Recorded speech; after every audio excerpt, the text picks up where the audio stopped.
வணக்கம் மக்களே, சற்றுமுன் கிடைத்த தகவல் ஒன்றை பார்க்க போகிறோம். ஆசையாக இருந்தாரே, விஜயின் கனவை ஒரே அடியாக கலைத்து போட்ட ஸ்டாலின், ராகுல் காந்தி மொத்தமாக போச்சே. திடீர் தகவல். இந்த ஒரு தகவலை பற்றி தான் நாம் பார்க்க போகிறோம். தகவலை பார்ப்பதற்கு முன்னதாக நீங்கள் நம்மளுடைய சேனலுக்கு புதிய பார்வையாளர்களாக இருந்தீர்கள் என்றால் மறக்காமல் நம்மளுடைய சேனலை சப்ஸ்கிரைப் செய்து வைத்துக் கொள்ளுங்கள் மக்களே. தற்பொழுது பீகாரில் நடந்த வாக்காளர் உரிமை யாத்திரையில் முதல்வர் ஸ்டாலின் கலந்து கொண்டார். காங்கிரஸ் மூத்த தலைவர் ராகுல் காந்தி உடன் இணைந்து இந்த பேரணியில் முதல்வர் ஸ்டாலின் பங்கேற்றார். காங்கிரஸ் உடன் கூட்டணி வைக்க தீவிரமாக முயன்று வரும் தமிழக வெற்றிக் கழகத்தின் விஜய்க்கு இது பெரிய ஏமாற்றமாக மாறியுள்ளது. வாக்காளர் பட்டியல் சிறப்பு திருத்த முறைக்கு எதிர்ப்பு தெரிவித்தும், வாக்குகள் திருட்டு குற்றச்சாட்டை தெரிவித்தும் தேர்தல் ஆணையத்துக்கு எதிராக வாக்காளர் உரிமை யாத்திரை பேரணியில் ஸ்டாலின் கலந்து கொண்டார். காங்கிரஸ் மூத்த தலைவர் ராகுல் காந்தி சமீபத்தில் டெல்லியில் செய்தியாளர்களை சந்தித்தார். அப்பொழுது தேர்தலில் மிகப்பெரிய அளவில் மோசடி நடந்துள்ளதாக அவர் குற்றம் சாட்டினார். மேலும் இது தொடர்பாக வாக்காளர் பட்டியலில் போட்டோக்களையும் தராக வெளியிட்ட ராகுல் காந்தி, ஒரே ஒரு படுக்கை அறை கொண்ட வீட்டில் 80 வாக்குகள் இருப்பதாக வாக்காளர் பட்டியலில் இருப்பதாக சாடியுள்ளார். அவர் தனது புகாரில் டிஜிட்டல் வாக்காளர் பட்டியலை வெளியிட தேர்தல் ஆணையம் மறுப்பது ஏன், வீடியோ ஆதாரங்கள் அழிப்பது ஏன், வாக்காளர் பட்டியலில் மிகப்பெரிய மோசடியை தேர்தல் ஆணையம் செய்வது ஏன், எங்கள் கேள்விக்கு பதிலளிக்காமல் எதிர்க்கட்சிகளை மிரட்டுவது ஏன், பாஜகவின் ஏஜெண்டை போல தேர்தல் ஆணையம் செயல்படுவது ஏன் என்பது உள்ளிட்ட பல கேள்விகளை எழுப்பினார். தேர்தல் ஆணையத்தின் நடவடிக்கை மற்றும் வாக்காளர் பட்டியல் சிறப்பு திருத்த நடவடிக்கைக்கு எதிராக ராகுல் காந்தி வாக்காளர் அதிகாரம் என்கின்ற பெயரில் பேரணியை நடத்தி வருகிறார். பீகார் முழுக்க பயணிக்கும் அவர் மக்களை களத்தில் சென்று சந்தித்து தேர்தல் ஆணையம் மீதான தனது குற்றச்சாட்டுக்கு ஆதரவு திரட்டி வருகிறார். பீகாரில் ராகுல் காந்தி தலைமையில் நடைபெறும் இந்த பேரணியில் தமிழக முதல்வர் மு.க.ஸ்டாலின் பங்கேற்றார். இதில் மக்களிடம் இருந்து வாக்குரிமை பறிக்கும் பாஜகவின் அதிகாரத்தை மக்கள் நிச்சயமாக பறிப்பார்கள். 2024 நாடாளுமன்ற தேர்தலில் இந்தியா கூட்டணிக்கான அடித்தளத்தை இங்குள்ள பாட்னாவில் தான் விதைத்தோம். 400 இடங்கள் என்று கனவு கண்டவர்களை 240 இடங்களில் அடங்கிய இந்திய கூட்டணி மெஜாரிட்டி என்றும் ஆட்டம் போட்டவர்கள் மைனாரிட்டி ஆகிவிட்டார்கள்.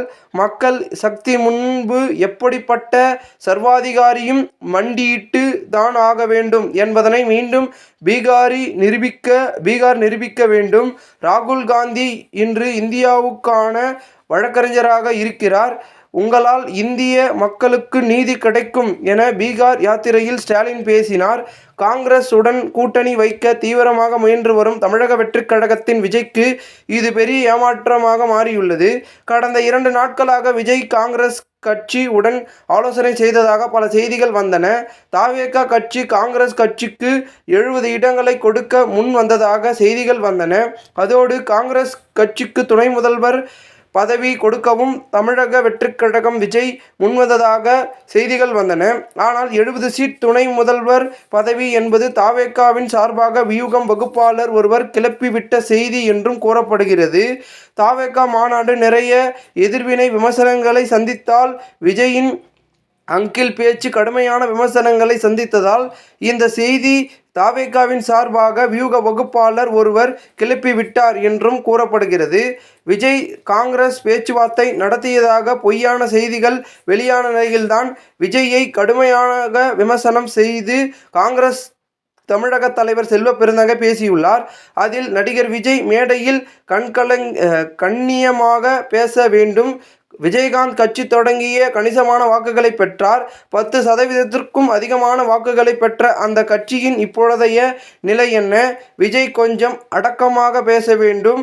இதுபோல் பல கட்சிகள் வரும் போகும். காங்கிரஸ் கட்சி நிலைத்து நிற்பதற்கும் காரணம் அதன் கொள்கை பலம்தான். காங்கிரஸ் யானை பலம் கொண்ட கட்சி. எங்கள் அரசியல் எதிரிகள் RSS மற்றும் பாஜக இருந்தாலும் நாங்கள் அவர்களை நாகரிகமாக முறையில் பேசுகிறோம். விஜய் அது போல நாகரிகமாக பேச வேண்டும். நடிகர் சிரஞ்சீவி பிரஜா ராஜ்யம் என்ற கட்சியை தொடக்க ஏற்பாடு செய்த மாநாட்டில் 20 லட்சம் பேர் கலந்து கொண்டனர். முடிவில் காங்கிரஸ் கூட அந்த கட்சியில் இணைந்தது. ஆனால் தற்போது அந்த கட்சி இல்லை என்று கூறியுள்ளார். முன்னதாக காங்கிரஸ் விஜய் பேச்சுவார்த்தை என்று தாவேகா சார்பாக வியூக வகுப்பாளர் ஒருவர் கிளப்பிவிட்ட செய்தியை காங்கிரஸ் திமுக வட்டாரங்கள் மறுக்கிறார்கள்.